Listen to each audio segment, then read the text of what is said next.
So, first things first, Greg, how are you? I'm doing well, thank you. It's good to hear. Wonderful to be here in Amsterdam. Well, it's very good to have you. Can you say something one more time? What's that? Oh yeah, that's all right. So before we get into the music you've been releasing lately, I'd like to jump back a little bit. Do you remember the first album you ever bought? I do. It was Dookie from Greenday. Okay. Yeah. How come this album? I just gotten into Greenday. A friend of mine played me something from them, and it was in a time when I'd only just started even realizing that music was a thing. I was quite late to, you know, music that wasn't just pop music, and it had one of the songs was on the Dookie album, so I was like, I have to go get this album. So I went to, I think it was called Townsend Records in my hometown, and went and picked up the limited edition green version of Dookie. And in retrospect, what do you think of the album? Still a great record. Yeah, I still love punk rock, and Okay. I think it's still a great album. And then you mentioned something interesting because you say you started late a little bit in terms of music, and I read somewhere that you only started playing late into your teens. You started Yeah, I playing was guitar. 18 when. So what happened at that age? Well, I think I was in a period, well, not a period in my life, but I was young and I didn't really have a lot going on. I was being, I didn't really have any friends or community to hang out in, so I was just, just a typical kid who didn't know where he belonged. And my friend, he showed me some Green Day songs and some Bob Dylan songs, and which is totally the opposite side of the scale. But then I saw him playing guitar in this bar, and I was like, I feel like that seems like the right thing for me. Like I need to learn how to do that. And he taught me a couple of chords, and then it's just it felt totally right. And then I fell into this scene of friends and music in my hometown. And yeah, even though it was late, I was 18. I picked it up quickly, so I caught up. Before this time, what role did music play in your life? Before picking up the guitar and this Green Day? Before then, not really Not at any all. role. Yeah, I mean, my parents played it around the house, and I heard it on the radio, but I never really listened properly. It was just on, and it was when I started learning and being shown all this cool music. I think because I'd only been shown pop music and I wasn't interested in it. So I think once I was shown this other side of music, I was like, I couldn't get enough. I just wanted to absorb it. And especially when you are introduced to somebody like Bob Dylan, then Yeah. how does that affect kind of how you perceive? Exactly, yeah, because he was just always saying so much political stuff, and so he was so powerful with his lyrics. I didn't even know you could do that. So I was just hearing, like I say, this Britpop. Do you remember the first song you wrote? Yeah, I wrote this song.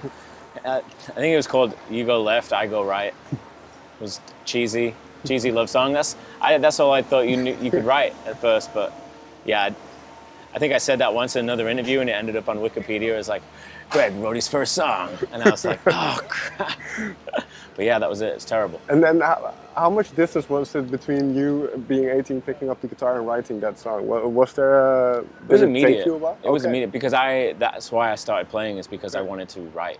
Right. Yeah, I never learned any covers, maybe a couple of Green Day songs to start off with, but for me, when I started playing, it was because I wanted to write music and get things off my chest and use it as sort of, a way of expressing anger. And it wasn't for me like, oh, I'm going to learn to be in a cover band. I did it because I wanted to learn how to write songs. Right. So in that sense then, when did you figure out that you could write something, you can come up with something, write something down, and then other people can connect with it? When did you kind of figure that out? I mean, that took a while because I never really played any concerts where, people were interested. But I think when I first started making YouTube videos, actually, I think my friend, he told me to I didn't even know YouTube was a thing, and he told me to put songs that I'd written on there, so I did. And then all of a sudden people started watching them, I started getting feedback, comments, and I was like, oh, I didn't realize that people were even listening. So that was cool. That was like a very definitive moment, I think, in my career, or life, because I realized that there was an audience to my songs. Well, I always find this part of it interesting, especially when people started just uploading something online, because there has to be something that compels you to do that. That kind of. So, what was your motivation? What was your narcissism? No, I think I don't know. I'd never felt listened to as a kid. I didn't get on with my family, and I felt like my opinion never really mattered, you know. And I didn't really have friends who would listen to anything I had to say. And for a long time, I probably didn't even have anything to say. But when I did, and when I found out that people were listening, it was very attractive to me. The idea of saying something and getting something back, you know. It was not a one-way conversation anymore. And then, was it one of those things where once the floodgates had opened, it kind of all I was came just pouring doing out? as many as I could. I became like addicted with putting out music. Yeah. Okay. And did you have an idea? Need the fame back. No, but did you have an idea in mind of kind of what you wanted to do with it? Did you already picture a career? I just in knew music? I didn't want a day job anymore. I had so many crappy jobs when I was a kid, and I just knew that I wanted to make that my living. I wanted to make songs and record them, and that was it. And somehow here I am. I don't know how it happened, but What was very quickly? What was the worst job you ever did? I worked at McDonald's, Okay. which is pretty bad. Fair enough. Fair enough. And then, but I think you had a strong conviction because you first moved to Brighton, then moved to London, then moved to New York, and now you're in Los LA. Angeles, But so all that moving, was that always to kind of chase that dream? Yeah, I mean, Los Angeles was more of a practical thing because the entire music industry moved to LA. So when I was living in New York, my heart was broken because there was no music there anymore, really, and I didn't really have a choice but to move to LA. And I love it there, but I still, you know, for me it was always like get to New York. Like that was all the artists that I really admired were all there, and How come? yeah, I still am chasing. You know, now I'm in LA and I'm thinking about. Even just yesterday, me and my fiance were walking around Amsterdam, like, maybe we should move here. You know, I like the idea of chasing another destination. How It's come? probably an issue. I don't know. Yeah, is it It's part I'm of probably kind running of, away from something. Well, I was going to say, is it part of what music does with people? And I think what you mentioned earlier, kind of using it as a means to escape. So Yeah, is that part? probably. Of it? Yeah, I'm probably trying to escape something, some sort of commitment, or maybe it's the idea of being happy is terrifying or something. You know, I don't know. Like, it's just every time I become satisfied in life, I'm like, something's wrong. I have to change something. You know, I don't know. But I'm guessing that's a Should good see a way therapist. because at least you're not resting on your laurels. Right? For sure, yeah.